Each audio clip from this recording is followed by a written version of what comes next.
Hello everyone and welcome back to my channel. On today's video I'm gonna be presenting a new series. A series on Zero to Hero.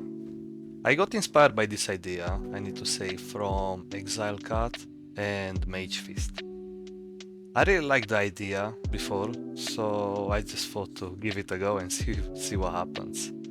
In this video I'm gonna be starting off as a Chieftain, and I just want to play with the Hinekora explosions, obviously.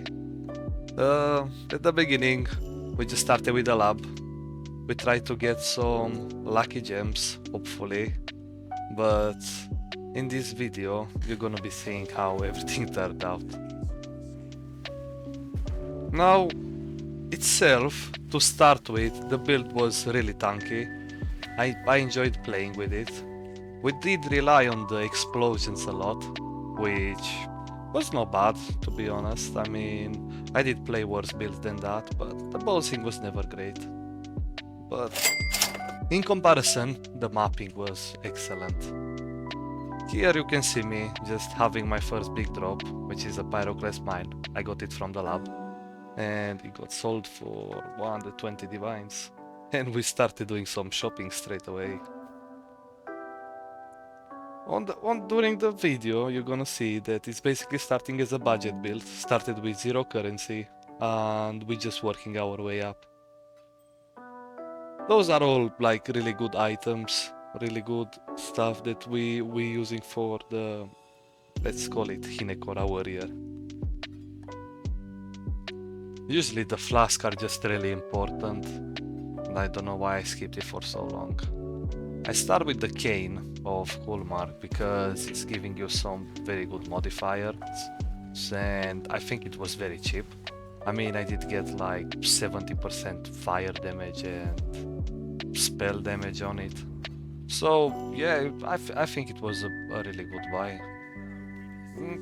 I didn't find it too hard, like the transition going between shield and the wand, or a scepter going to a two-hander, to be honest, in my opinion. I mean, maybe it was a bit more damage, but you could tell the defenses are way down now. If I were to do it again, I wouldn't drop the scepter and the shield. I mean, we did get shield charge and everything on it, and it was really good. Now, in order to start funding my character, I was doing some maps in between, but the currency was not very great, as I didn't have any currency to invest either in scarabs or anything in order to do low tier maps.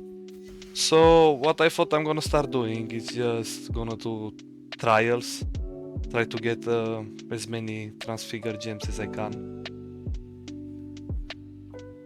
Which, to be honest, it was like a very lucrative strategy. It was not taking us long to kill Pizarro at all. I think I got like a good layout on that night as well when I was farming. It was overall a nice experience. When you were getting these kind of explosions like in the video, everything was just getting speed up very quick. For any new starters or any person that starts the league late, I would suggest them to just do the labyrinth. Just do it a couple of times after you get to maps, because just if you hit the right gems once or twice, it can give you some like good starting currency, and then you can just start rolling maps easily. There is no point for you to just get stuck. The labyrinth, it's really easy nowadays as well, like especially if you play like well, in this situation we did play like a melee character, if you want to call it. So we did have armor, we did have regen, so it was really easy for us. We were mitigating a lot of damage, a lot of well, the traps were basically not really existent to us. We didn't care, we were just running through them. After a while, I noticed that the labyrinth was just not really being very lucrative anymore. I mean, at this point I am getting to firestorms, and they were some good starting currency for me. The only issue is later on it just started being boring, to be honest. I mean, I think I did about 6 labs, I just kinda got my currency going and started equipping my character. Now, I did buy this jewel just because I was struggling with the attributes, and I did get almost Chaos Res capped because of this jewel, and it only costed me 1 divine. So I think it was a very good buy for the money.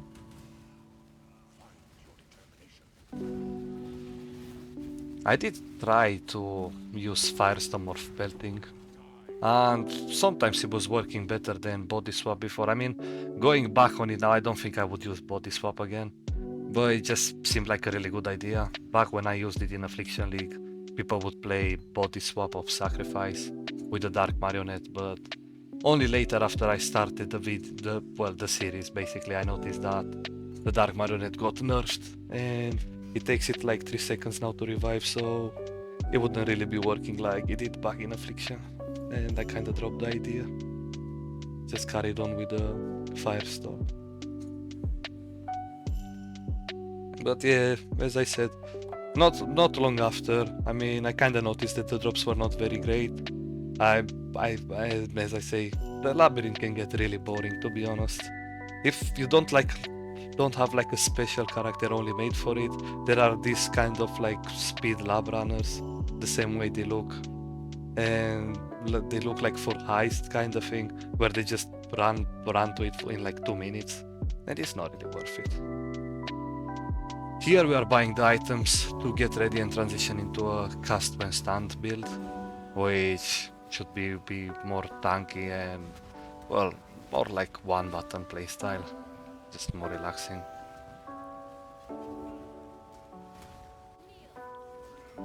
Just a huge tip, where if you want to transition into the cast with stand version, don't forget that you're gonna need to get the Petrified Blood gem.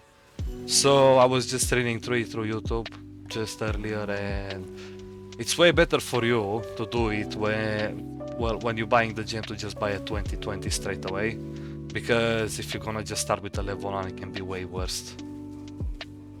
So from my experience, that's what I can tell you. It's definitely, if I would go back now, I would just buy the gem straight away, because I would die a lot of times because of the gem. Now, this flask is really strong this league. It kinda got buffed. Just from the flask alone, we get the enemies ignited by us, they take more damage. We do get recovery on life, recovery of life on kill, and we're getting as well that the ignite spread for 1.5 meters and onslaught. So for 30 chaos, I think it's just a really good deal. Just really good flask overall.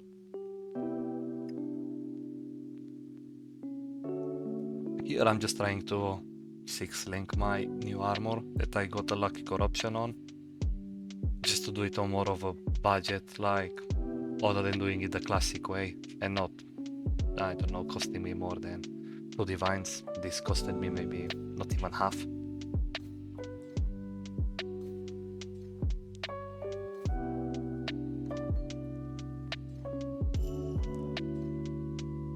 No, I want to say, be very careful here in the video. I even edited out.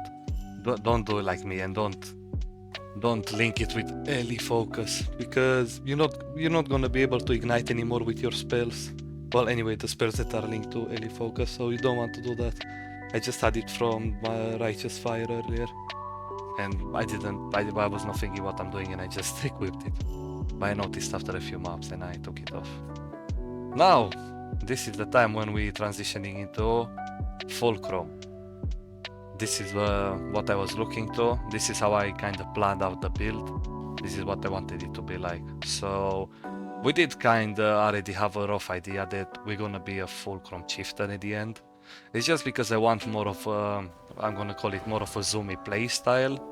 So, and this is just some weird interaction with some items that you're gonna get. The build at this point doesn't look bad. It's fairly tanky. Here we go. These are the boosts that I really wanted to use. What they do you're just gonna be using perma adrenaline once you are ignited by the flame. And it's just like a spell, you toggle it and you are always ignited. I would recommend, if you are gonna use the boats, use them only after you got like 85% max res on fire or at least 1000 recovery. If you would get both, it would be just perfect. Just because you're getting 6000 fire damage a second, so yeah, you do feel it on some maps. But yeah, to be honest, that just helps you to be more in a zombie playstyle. Here I'm just buying some items for the Merc, because he kept dying, and just some quality of life items. That counts, piling is really strong. I did try to transition into some kind of block, so I was blocking damage, basically by using a two-hander. On the left side you can see the Atlas tree. I was running Ritual. I did try to do Ultimatum as well, but I don't know, Ultimatum was just kind of boring, and when you add both of these mechanics together, I think your maps are just taking way too long, and I didn't enjoy it, so I kind of dropped Ultimatum and I just kind of stick with Rituals. What I did, I changed, and I spec'd more into Rogue Exiles, just so they can give us more favors. I mean tribute, once we kill the monsters inside the Rituals. Because you could just use the Scarab for 100% increased tribute gain, but one of them goes for like 18 chaos and it's not worth it. You can just add Rogue Exiles and you're still gonna see like over 8-10k of tribute.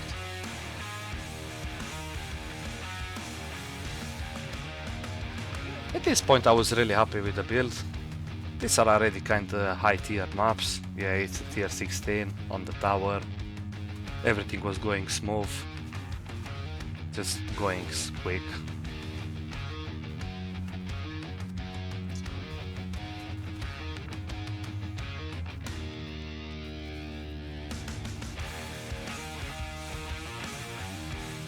I think the only thing that I would still change to the build is I definitely need to add some more. I need to add the cluster jewels, I need to add the medium cluster jewels, but at the moment I just thought about just getting the video out, as I was working on it for about 4 days now, and well, I just wanted to see what you guys gonna think about it, if it's something that you would be more interested continue the series or not. Well, if you are still watching now, just let me know in the comments what is it you would like to see next. Would you like me to continue the series, or would you like me to work on some other Atlas strategies on how to make money?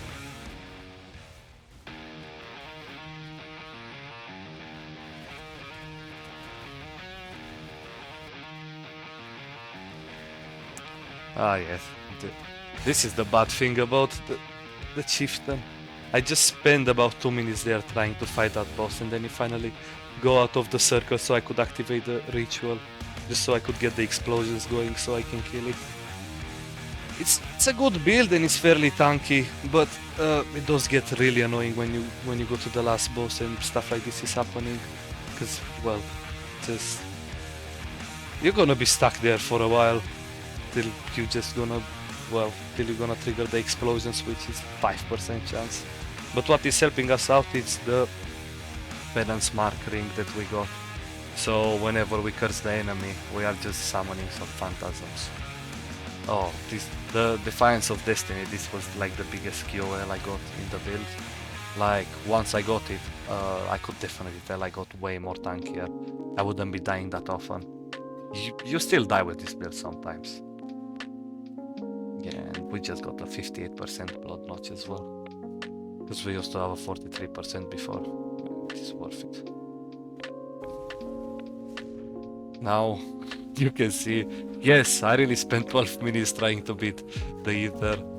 It was just a really long fight. I couldn't sit in one place and use the fulcrum because the drowning orbs would just come and hit me and I would die. So on here I thought to change my strategy before going to the Searing Exarch, and I just bought a Vault Bridge. Well, this was on my last portal, by the way. Don't try this. It was just more of a meme. But yeah, when you get it going, yeah, he dies straight away. Didn't take me that long. Now, here on the last part, what I did, I tried, well, it's more like a showcase. This is a tier 16.5 map, and I used 4 scarabs of risk on fulcrum, just to see how it goes. Well, it's the Abyss strategy. If you don't know it, it's the same as from my other video. I just used the same Atlas tree, just 1 Abyss of Edifice and 4 scarabs of risk, and you can see here kinda how it behaves.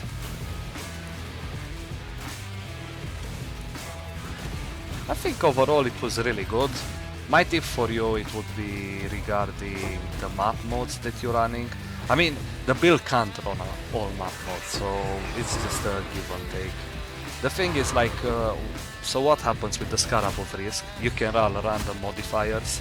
These random modifiers, so the extra 2 modifiers that you add to the map, they are not as bad as the ones that are on your map itself when you're rolling it, because the multipliers on your map itself, they're getting multiplied by a lot. So the bad mods is the ones that you want to avoid on the map itself, and then you can just, well, if you get some, I don't know, random modifiers like less recovery rate, I don't even know how much is that, maybe it's like 20% or 30%, so you're not gonna feel it that much, you can still run them up. The ones that are really bad though, I think it's maybe, well, you can still see that we're still dying. You cannot regenerate one, I think, if you're gonna get it. Or another one that was really annoying for me, just, well, there are a lot of them annoying. You kinda need to change your playstyle. So, because I tried a couple of maps before doing this video. You do have the volatile cores. Volatile cores itself, they don't kill you from what I've seen, but in combination with another modifiers like minus max res, they're gonna one-shot you. I think the most annoying one for me was the drawing warps, because in the moment when you, well, sit still with the fulcrum, you're just gonna, I don't know, deal more damage, and you're gonna kill the mobs faster, because you can just kinda sit on top of them, like hug them. But when you need to move, it's not gonna imply so much. So far I died twice in this map. Using the modifiers at the beginning. It was not really an easy map, to be honest, but we still managed to complete it. What I would recommend as well, if, well, for example, in this situation, if you're gonna use the Chieftain, well, you're not gonna be reflect immune, so in this case anyway, you're gonna do melee damage. What you should do is just pick the reduce melee damage from the Pantheon, and then if you're using the same pop as me, there is a node on the left side where you're getting 50% increased elemental damage. Now if you take that mastery, you can choose to take 60% reduced reflected damage, so that basically makes you 100% immune. You just only need to take it for one map, just do the map, see how it goes, and well, after you complete it, just, well, respect your points. You can just, I don't know, undo 2 life points if you want. But yeah, there is still a lot of work left to do for the character. I still, like I said, I need the clusters. I don't have any clusters. I don't have basically a lot of stuff, to be honest. I mean, my gems, I didn't even use gem cutter briefs on them yet. Even though I have the currency to do it, I just didn't do it yet. I just wanted to try to see what happens. We can do Blight on this build as well. It's good for Blight, I would say. At least it's decent. So what happens, you can even see in the video, whenever the mobs come out, I can just sit on top of them, and whenever they come out they explode, and when they explode they reflect that ignite back to me, and because I got that ignite on me, I can just sit in that one place and again just press on it. I mean, again, just sit there and it's gonna explode again and so on. So it's basically really easy. As long as we get the explodes, it don't matter. It could even be boss lanes, to be honest. Now here you see that it started being a bit of a weird situation in which the explodes were not triggering. But once we got them going, it's no bother. We are safe.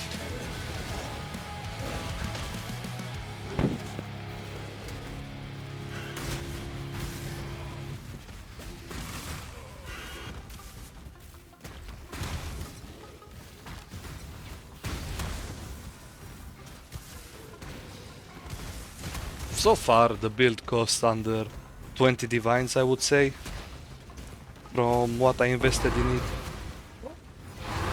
See, somewhere close to 12, 10, somewhere around there. So for 12 divines, yeah, we can't run all mods, and yeah, we died twice in the map so far, but I managed to do all the abyss inside. I managed to do the blight, and I think overall it was just really good.